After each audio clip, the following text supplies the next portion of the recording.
Hello everyone, आज मैं board exam के लिए प्रैक्टिस सेट को बताऊंगी। जैसा कि हम लोग जानते हैं बोर्ड में 50% मार्क्स का ऑब्जेक्टिव टाइप क्वेश्चन होता है और इस 50% मार्क्स के लिए ऑब्जेक्टिव टाइप क्वेश्चन का प्रैक्टिस होना अति आवश्यक है। तो प्रैक्टिस हो जाए इसके लिए मैं कुछ क्वेश्चन के बारे में बताती हूँ। अब ये सारे क्वेश्चन जो है बोर्ड में इसी टाइप के क्वेश्चन आते हैं, तो उसी को ध्यान में रखते हुए मैं ये सेट तैयार की हूँ। पहला क्वेश्चन है, वास्तविक संख्याओं के समुच्चय में छोटा है निम्नलिखित में कैसा संबंध है। ये हमारा रिलेशन एंड फंक्शन चैप्टर का है। तो इसमें से छोटा है, मेन यहाँ पर मार्किंग है छोटा है, वास्तविक संख्याओं के समुच्चय में छोटा है शब्द। तो यहाँ पहला दे रहा है केवल सम्मित, दूसरा केवल संक्रामक, तीसरा केवल स्वतुल्य और चौथा तुल्यता संबंध। तो केवल सम्मित, तो सम्मित के लिए हम लोग जैसा कि जानते हैं कि सम्मित के लिए क्या होता है, एक्स वाई, यानी अगर एक्स वाई से रिलेटेड है तो वाई एक्स से रिलेटेड होना चाहिए, यानी एक्स वाई तो ये वाई एक्स। तो से छोटा है, अगर हम लेते हैं कि एक्स छोटा है वाई से, एक्स छोटा है वाई से, तो वाई एक्स से छोटा होगा नहीं, इसलिए कि यहाँ एक्स खुद छोटा है वाई से, तो वाई एक्स से छोटा होगा नहीं, इसलिए यह क्या होगा, यह जो है सम्मित नहीं होगा। हाँ, संक्रामक में अगर मान लेते हैं कि एक्स छोटा है, अगर मान लेते हैं एक्स छोटा है वाई से और वाई छोटा है जेड से, तो जैसा कि संक्रामक हम लोग ट्रांजिटिव पढ़ चुके हैं, पीछे पढ़ चुके हैं, यानी एक्स छोटा है वाई से और वाई खुद छोटा है जेड से, तो यहाँ पर क्या होगा कि एक्स छोटा होगा जेड से, एक्स छोटा है जेड से। तो यह क्या है, यहाँ मिला लेते हैं, एक्स छोटा है वाई से और वाई छोटा है जेड से, यानी एक्स जो है छोटा है खुद जेड से। तो ये हमारा दूसरा संबंध जो है, यह इसका आंसर केवल संक्रामक होगा, यानी इसका आंसर होगा बी। स्वतुल्य होगा नहीं, इसलिए कि स्वयं से स्वयं छोटा होगा नहीं। स्वतुल्य में क्या है कि स्वयं खुद से खुद छोटा होना। और तुल्यता संबंध, जैसा कि हम लोग जानते हैं, तुल्यता में जब तीनों कंडीशन फुलफिल होता है तो वह हमारा तुल्यता संबंध होता है, इसलिए इसका आंसर हो गया बी। अब दूसरा क्वेश्चन ये कहता है कि यदि समुच्चय n में r बराबर, ये रिलेशन दिया है, समुच्चय दिया है n में, यानी यह नेचुरल नंबर है, n मीन्स नेचुरल नंबर हुआ, r बराबर a b such that a is equal to b minus 2, और यहाँ पर दिया है कि b ग्रेटर देन 6, यानी b माइनस 2a है, लेकिन b का वैल्यू जो है 6 से बड़ा है। इसको हम मेन यहाँ मार्किंग का चीज यहाँ पर यह है कि b बड़ा है 6 से, द्वारा प्रदत्त संबंध r है, तो निम्नलिखित में से सही उत्तर चुनिए। देखिए, इसके लिए क्वेश्चन बहुत ही इजी है, हार्ड नहीं, क्वेश्चन बहुत इजी है, लेकिन हम लोग इसको देखते ही हार्ड समझ बैठते हैं और हम लोग यहाँ पर जल्दी से बिना बनाए मार्किंग, बच्चे क्या करते हैं परीक्षा में, इसको इस तरह के क्वेश्चन को बिना देखे बिना सोचे समझे मार्किंग कर लेते हैं, जबकि यह इजी है। इसको सॉल्व करके हमें आंसर देना चाहिए। जैसे देखिए यहाँ पर क्या कंडीशन दिया है, a बराबर b माइनस 2। देखिए कैसे इसको हम सॉल्व करते हैं, बहुत ही आसान क्वेश्चन है। a बराबर b माइनस 2, तो यहाँ से हम b निकाल लेते हैं, तो b हमारा क्या हो जाएगा, यहाँ ये माइनस 2 इधर आ जाएगा, यानी a प्लस 2। अब देखिए यहाँ पर ये भी हम ध्यान देंगे कि b बड़ा है 6 से, b बड़ा है 6 से। तो अब देखिए यहाँ पर पहला चीज तो दो टर्म यहाँ पर कटना चाहिए, यानी b का वैल्यू यहाँ पर जो है a से a प्लस 2, यानी b हमेशा a से 2 ज़्यादा है। इसका मतलब ये हुआ a से 2 ज़्यादा है। तो देखिए यहाँ पर ये हुआ a, ये हुआ b, ये a b a b a b, तो ये तो 2 ज़्यादा है, 2 है यहाँ पर, तो यहाँ 4 हो गया, लेकिन 3 यहाँ है, 8 है, तो 3 है 8 है, तो यहाँ तो 2 ज़्यादा है नहीं, यहाँ पर 5 रहता। तो ये और ये 8 है और 7 है, यानी ये और ये तो कट गया, यानी ये दोनों होगा नहीं। अब इस दोनों में से हमें चुनना है कि कौन सा आंसर होगा। तो यहाँ इस कंडीशन को हम लोग देखेंगे, यहाँ पर कह रहा है कि b ग्रेटर देन 6, यानी b 6 से बड़ा है। तो b 6 से बड़ा है, तो यहाँ तो b 6 से बड़ा है नहीं, 4 है। यह जो है इसके अनुसार तो यह होगा, लेकिन यहाँ 6 से बड़ा है नहीं, इसलिए यह नहीं होगा। तो b 6 से बड़ा है यहाँ 8, यानी यहाँ पर हमारा a 6 है, a का वैल्यू 6 है, तो b हमारा हो जाएगा 6 प्लस 2 यानी 8, और यह जो है यह कंडीशन को फुलफिल कर रहा है, यानी b 6 से बड़ा हो गया, यानी b का वैल्यू 8 आया। तो इसका आंसर होगा सी, यानी इस ये हमारा आंसर, इसमें आंसर इसका सी होगा। बहुत ही आसान क्वेश्चन है, सॉल्व करके इसको हम लोग बनाएंगे। इसको हम लोग अंदाज से पहले चिन्ह नहीं मारेंगे परीक्षा में। क्वेश्चन तीसरा देखते हैं। क्वेश्चन 3 कहता है, ये द्विधारी संक्रिया का क्वेश्चन है। बच्चे क्या होता है, छात्र को देखते हैं हम लोग बच्चे को कि संक्रिया, ये द्विधारी संक्रिया उन्हें बहुत ही हार्ड लगता है, जबकि द्विधारी संक्रिया बहुत ही आसान चीज़ है। कैसे आसान है इस क्वेश्चन में देखते हैं। यहाँ कहता है कि यदि संक्रिया, यहाँ संक्रिया भी सिर्फ हो सकता है या यहाँ पर द्विधारी भी हो सकता है। द्विधारी संक्रिया, ये स्टार का चिन्ह दिया है, ये चिन्ह है द्विधारी संक्रिया का। यदि द्विधारी संक्रिया, ये चिन्ह दिया है, परिभाषित है A star B is equal to A square plus B square के द्वारा, तो 1 स्टार 2 और इसको ब्रैकेट में बंद किया है और स्टार 5 है। अब देखिए क्वेश्चन देख के ही घबरा जाएंगे बच्चे, लेकिन नहीं, यह बहुत ही आसान है। कैसे आसान है तो देखिए, यहाँ पर ये क्वेश्चन दिया है A star B is equal to A square B square, बस इसी को ध्यान में हम लोग रखेंगे। देखिए कैसे बनाते हैं। जैसे ये दिया है A star B is equal to A square plus B square, तो हमको इसका मान निकालना है। इसी से मदद लेकर, ये जो दिया है इससे मदद लेकर उसका मान निकालेंगे। तो पहले ब्रैकेट में जो है उसका कर लेते हैं। जैसे 1 स्टार 2 और स्टार 5, तो ये ब्रैकेट वाला पहले हम लोग ब्रैकेट का काम कर लेते हैं। जैसा कि हम लोग मैथ में जानते हैं पहले ब्रैकेट का काम होता है। तो ब्रैकेट में 1 स्टार 2, तो जब A star B is equal to A square plus B square है, तो 1 स्टार 2 हो जाएगा 1 स्क्वायर प्लस 2 स्क्वायर। बाहर को अभी जो कहते हैं छोड़ देते हैं। एकदम इजी क्वेश्चन है। यहाँ 1 का स्क्वायर 1 और 2 का स्क्वायर 4, तो 4 और 1 इसको डायरेक्ट लिखते हैं 5, यानी अब ब्रैकेट का काम खत्म। यह जो है एक टर्म में आ गया और ये हो गया स्टार 5 स्टार 5। फिर यहाँ पर ये संक्रिया हम लगाते हैं, यानी A star B is equal to A square plus B square, तो 5 स्टार 5 इज इक्वल टू हो जाएगा 5 का स्क्वायर प्लस 5 का स्क्वायर, यानी ये हो गया 25 प्लस 25, क्या आंसर आ गया 50। कितना आसान क्वेश्चन है। अब 50 देखते हैं हमारा ऑप्शन कौन सा है, तो हमारा ऑप्शन है डी, यानी हम डी को मार्क करेंगे। ये आंसर हो गया डी। क्वेश्चन 3 हो गया। क्वेश्चन 4 सेम है, ये द्विधारी संक्रिया पर भी क्वेश्चन है। हम लोग हमेशा ये द्विधारी संक्रिया देखकर घबराएंगे नहीं, बहुत इजी होता है। जो दिया हुआ रहता है उसी पर हम लोग सेट करके बनाते हैं। तो क्वेश्चन 4 कह रहा है A star B is equal to A Q plus B cube, यानी ये एक संक्रिया ऐसा दिया है कि यह जो है इस तरह परिभाषित है। यह परिभाषित होता है इस तरह कि अगर A star B is equal to, तो ये हो जाएगा ए का क्यू प्लस बी का क्यू। कह रहा प्रकार से परिभाषित है। परिभाषित n में एक द्विआधारी संक्रिया, ये संक्रिया दिया पर विचार कीजिए और सही उत्तर का चयन कीजिए। ये हमारा एनसीईआरटी का क्वेश्चन है। बहुत ही ये क्वेश्चन जो है अच्छा क्वेश्चन है बोर्ड के लिए। ये भी क्वेश्चन बोर्ड के लिए बहुत ही अच्छा क्वेश्चन है। ये सब एकदम ध्यान में रखिएगा। सब हम बोर्ड के एग्जाम को ध्यान में रखते हुए हमने क्वेश्चन को तैयार किया और क्वेश्चन को किताब से भी उठाया, वो एनसीईआरटी बुक से। तो यहाँ पहला कहता है कि ये जो संक्रिया है साहचर्य तथा क्रम विनिमय दोनों है। अब यहाँ देखिए साहचर्य और क्रम विनिमय, ये बात आ गया। सारे ऑप्शन में साहचर्य और क्रम विनिमय है, तो इसके लिए पहले हम क्रम विनिमय और साहचर्य दोनों ही पहले चेक कर लेते हैं। तो क्रम विनिमय के लिए हम लोग जानते हैं, जैसा कि हम लोग पढ़ चुके हैं, A star B is equal to B star A होता है, तो यह क्रम विनिमय होता है। तो चलिए इसको पहले निकाल लेते हैं। तो A star B is equal to, यहाँ से आ गया A Q plus B cube, इसको निकाल लेते हैं। तो बी स्टार ए, तो यहाँ से इस संक्रिया का हेल्प करके जो यहाँ पर दिया है इसके अनुसार हम लिख सकते हैं बी क्यू प्लस ए क्यू, और बी क्यू प्लस ए क्यू लिखें या ए क्यू प्लस बी क्यू लिखें, चूंकि प्लस है दोनों बराबर है, यानी यह कंडीशन फुलफिल कर दिया कि A star B is equal to B star A. यानी यह जो है, यहाँ हम क्या निकालें कि यह जो है क्या है, क्रम विनिमय है। तो क्रम विनिमय तो आ गया।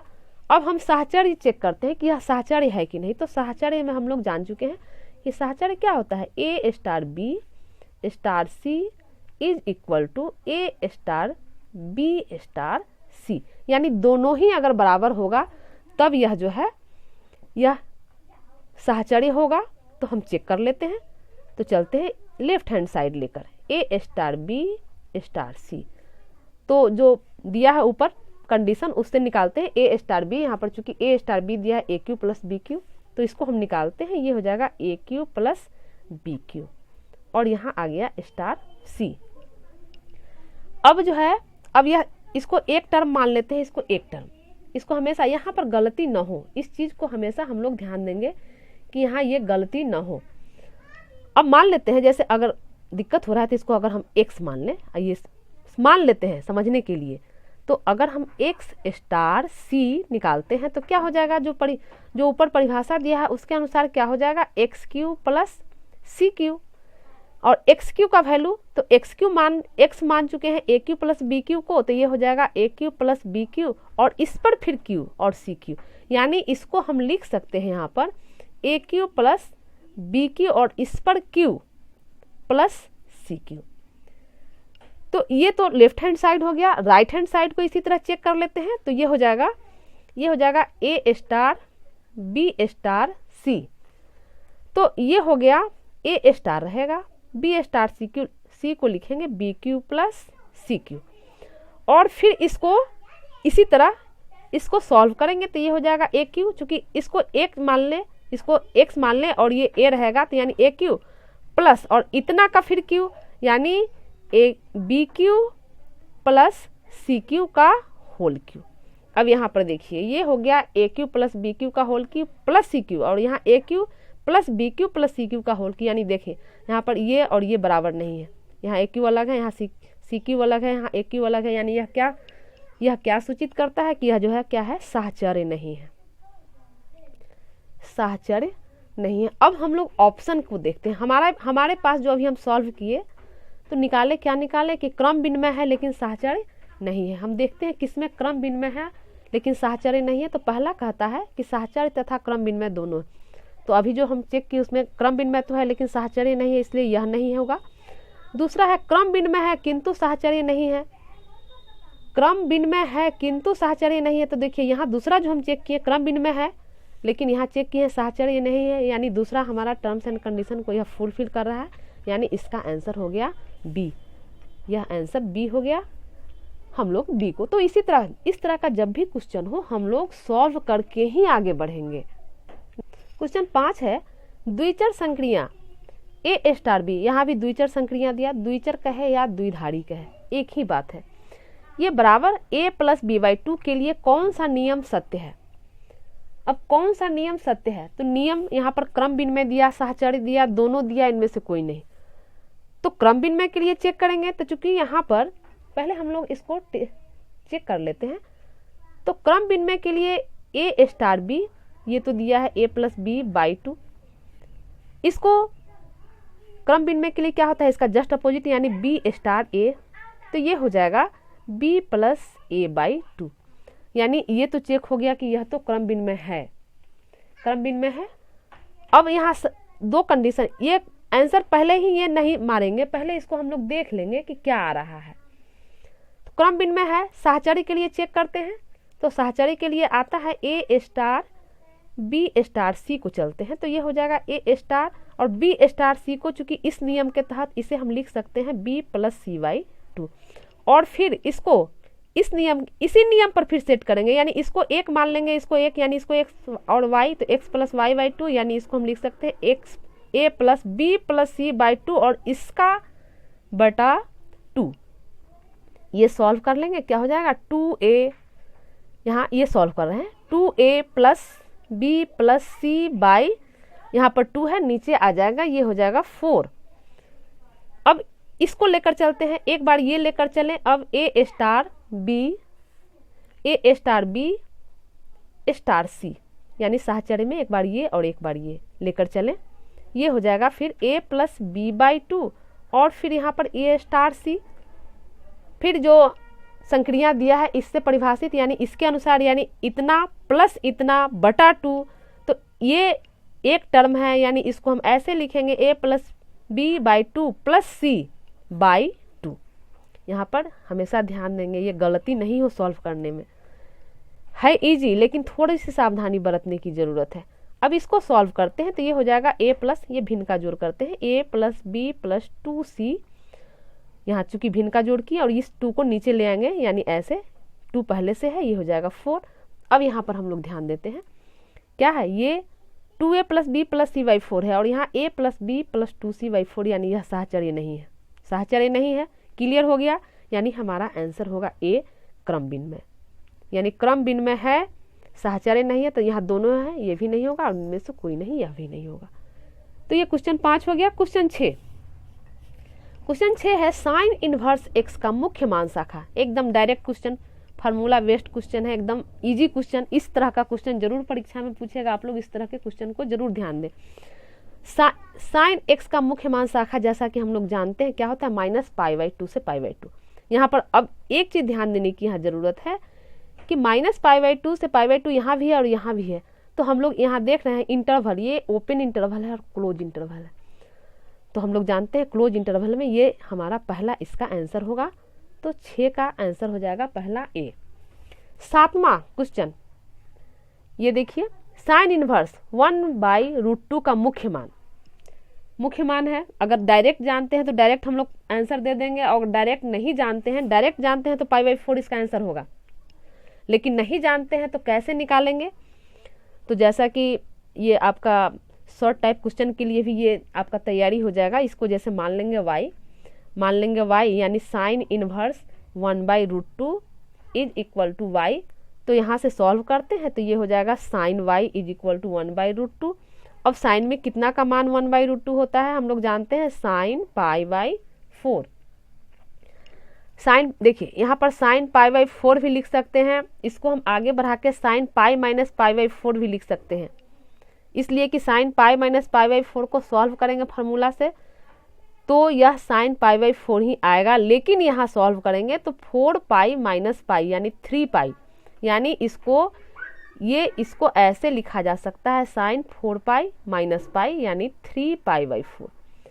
तो अब आएगा मन में ये क्वेश्चन उठेगा कि आंसर आखिर π/4 होगा या 3π/4। तो जैसा कि हम लोग जानते हैं कि साइन का मुख्य मान शाखा, ये पहला क्वेश्चन जो किए हैं सेम उसी पर, साइन इनवर्स का मुख्य मान शाखा होता है -π/2 से π/2। अब हम लोग यहाँ देखेंगे कि ये π/4 है और 3π/4 है, तो π/2 से -π/2 से π/2 के बीच कौन सा वैल्यू आता है, तो -π/2 से π/2 के बीच π/4 आएगा, 3π/4 नहीं आएगा। तो यह आंसर हो जाएगा, यानी यह आंसर हो जाएगा साइन इनवर्स 1/√2 का मुख्य मान हो जाएगा। हम लोग इस तरह सॉल्व कर लेंगे, ये समझने के लिए लाइन लिख रहे हैं, मुख्य मान इसका π/4, यानी इसका आंसर होगा डी। और अगर जानते हैं तो डायरेक्ट निकाल लेंगे हम लोग। क्वेश्चन 8 है कॉट इनवर्स, ये कॉट इनवर्स है, कॉट इनवर्स -1/√3 का मुख्य मान। सेम उसी तरह निकाल लेंगे, इसको मान लेंगे y, कॉट इनवर्स को, ये कॉट इनवर्स -1/√3 को मान लेंगे y। तो यहाँ से हो जाएगा कॉट इनवर्स y = -1/√3। कॉट में कितना का मान 1/√3 होता है, तो हम लोग जानते हैं, इसको लिख सकते हैं कॉट π/3 का वैल्यू, कॉट π/3 का वैल्यू, π/3 का मतलब क्या हो गया, कॉट 60 का वैल्यू हो जाता है 1/√3। अब यहाँ माइनस है तो पहले माइनस को हटाते हैं, तो माइनस को हटाने के लिए इसे हम लिख सकते हैं कॉट π - π/3, यानी ये हमारा सेकेंड क्वाड्रेंट में आ जाएगा। सेकेंड क्वाड्रेंट में आएगा तो सेकेंड क्वाड्रेंट में साइन और कॉसेक प्लस होता है, कॉट और टैन कॉट और कॉसेक माइनस होता है। तो ये इसको हम ऐसे लिख सकते हैं, यानी अब इसको हम सॉल्व करके ये 3π - π, यानी ये हो जाएगा कॉट 3π में से पाई घटा तो 2π/3। अब हम लोग जानते हैं कि कॉट इनवर्स का परिसर क्या होता है, कॉट इनवर्स का परिसर हो जाता है, कॉट इनवर्स का परिसर होता है 0 से π के बीच। तो 0 से π के बीच, और ये जो हमारा वैल्यू है यह 0 से π के बीच लाई करता है, हमेशा यह ध्यान देंगे, ये वैल्यू जो है इसके बीच ही लाई करना चाहिए, इस चीज को हमेशा हम लोग ध्यान देंगे। इसलिए कॉट इनवर्स का कॉट इनवर्स -1/√3 का मुख्य मान हो जाएगा, जो कि क्वेश्चन पूछ रहा है। मुख्य मान ये हो जाएगा कितना, 2π/3। ये 2π/3। अब हम ऑप्शन में देखेंगे कि कौन सा ऑप्शन है, तो ये ऑप्शन हमारा ए है। अब इस तरह आप लोग प्रैक्टिस सेट के लिए आप लोग सेट 2 अवश्य देखें। धन्यवाद।